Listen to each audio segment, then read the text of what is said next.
Assalamualaikum warahmatullahi wabarakatuh. Yang saya hormati Kak Kartika Jaya selaku mentor Bamas dan teman-teman yang berbahagia pada hari ini. Yang pertama-tama marilah kita panjatkan puji dan syukur atas kehadiran Allah Subhanahu wa taala sehingga kita bisa melaksanakan presentasi pada hari ini.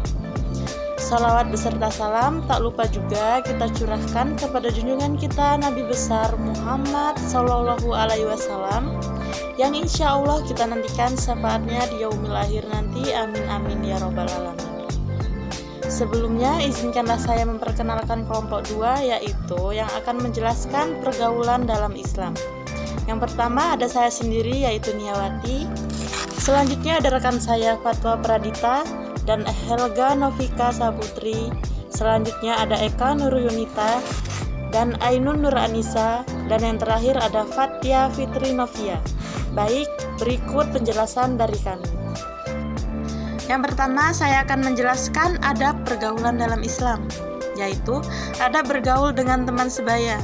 Di sini dijelaskan teman sebaya adalah hubungan individu pada anak atau remaja dengan tingkat usia yang sama serta melibatkan keakraban yang relatif besar dalam kelompoknya.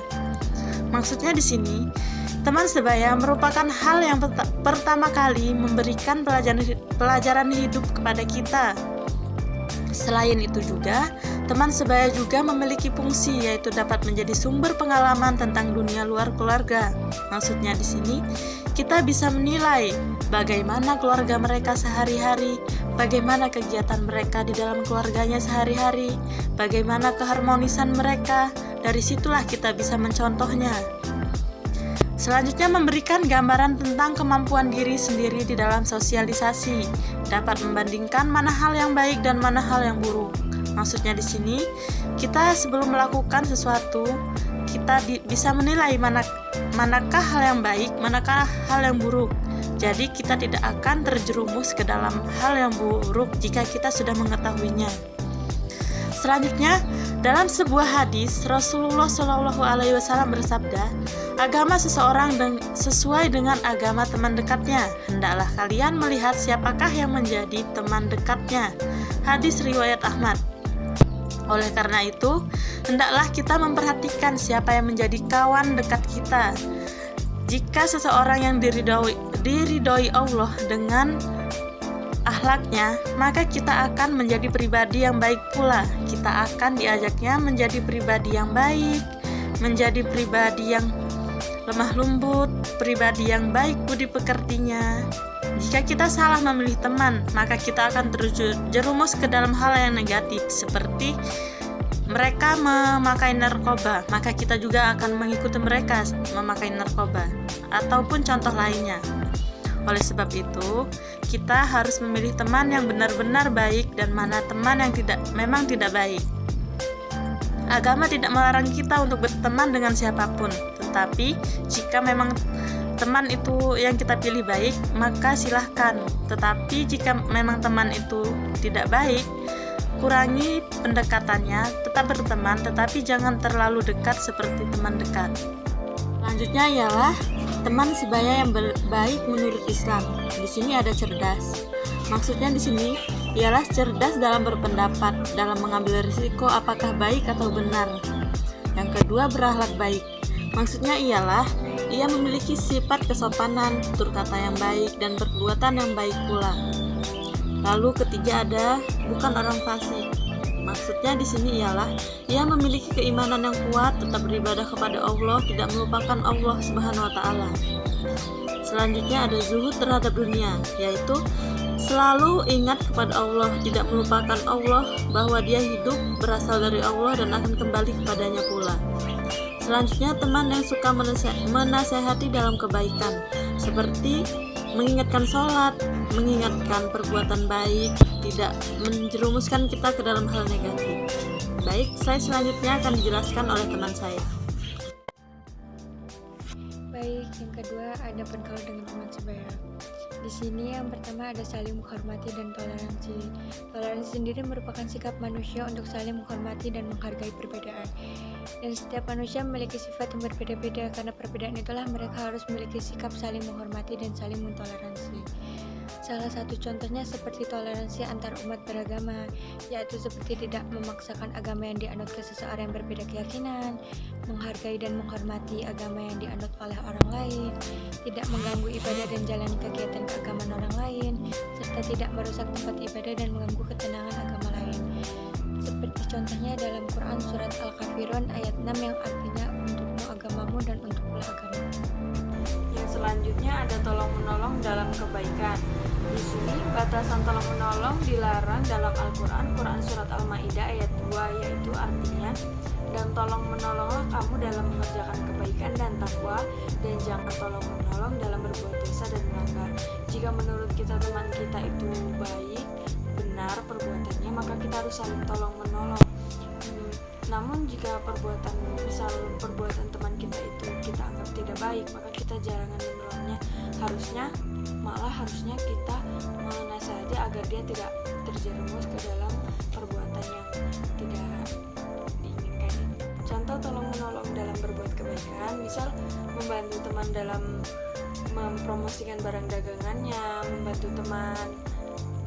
teman jika dia kesulitan dalam pelajaran, sebaiknya kita membantu jika kita bisa.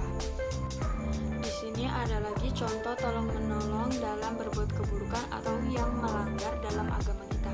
Yang pertama, jika teman kita meminta tolong kita untuk mengisi soal ujiannya, sebaiknya kita jangan menolong orang tersebut karena perbuatan kita tersebut akan berdampak kepada dia nantinya.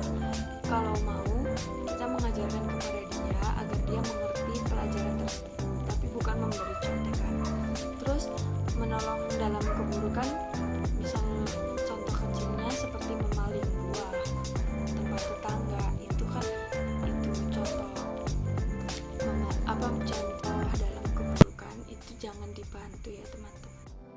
Menjauhi hal-hal yang menimbulkan keburukan, menjaga keharmonisan dalam pertemanan, yaitu tidak menyebarkan aib dan kekurangannya. Sebagaimana sabda Muhammad SAW, riwayat Imam Ahmad dan At-Tirmizi, seorang mukmin bukanlah seseorang yang suka mencela, tidak suka melaknat, tidak suka berbuat keji, dan tidak suka berkata kotor. Ketika terjadi persoalan yang menyangkut harga diri masing-masing teman, hendaknya tetap bertegur sapa. Jika tidak memungkinkan, Rasulullah SAW memberi ruang maksimal 3 hari untuk tidak bertegur sapa. Saya akan menjelaskan tentang hal-hal yang dilarang dalam bergaul dengan teman sebaya. 1. Bermusuhan.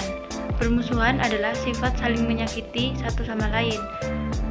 Ada satu hadis dari Muttafaq alaihi yang berbunyi, janganlah kalian saling memutuskan hubungan, jangan saling membelakangi, jangan saling bermusuhan, jangan saling hasud, jadilah hamba-hamba Allah yang bersaudara. Tidak halal bagi seorang muslim untuk tidak bertegur sapa dengan saudaranya di atas 3 hari. Yang kedua, pergaulan bebas. Pergaulan bebas adalah salah satu bentuk akhlak tercela.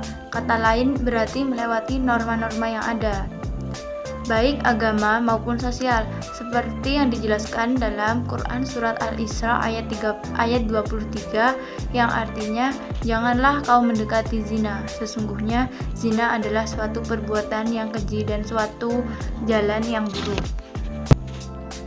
Yang ketiga, memanfaatkan teman. Memanfaatkan teman berarti hanya datang ketika kita susah, dan ketika kita bahagia, kita melupakan teman yang sudah menolong kita. Pada dasarnya, pertemanan yang baik harus dilandasi dengan kasih sayang, sehingga bisa membawa kita pada kebaikan. Slide selanjutnya akan dijelaskan oleh teman saya. Menuntut orang lain sempurna. Ada sisi lain dari orang lain yang tidak bisa kita ubah. Mereka punya hak dan caranya sendiri dalam hidup. Yang kedua, melanggar norma-norma. Pergaulan yang tidak beretika terkadang dapat melanggar norma, terutama norma agama. Melanggar norma agama berarti melakukan perbuatan yang tidak sesuai dengan aturan-aturan dalam agama. Yang terakhir, tidak bisa menghargai orang lain. Jika kamu tidak bisa menghargai orang lain, maka siapapun tidak bisa menghargaimu. Bagi orang lain, kamu sama sekali tidak berharga untuk hidup mereka. Sekian presentasi kelompok kami. Wassalamualaikum warahmatullahi wabarakatuh.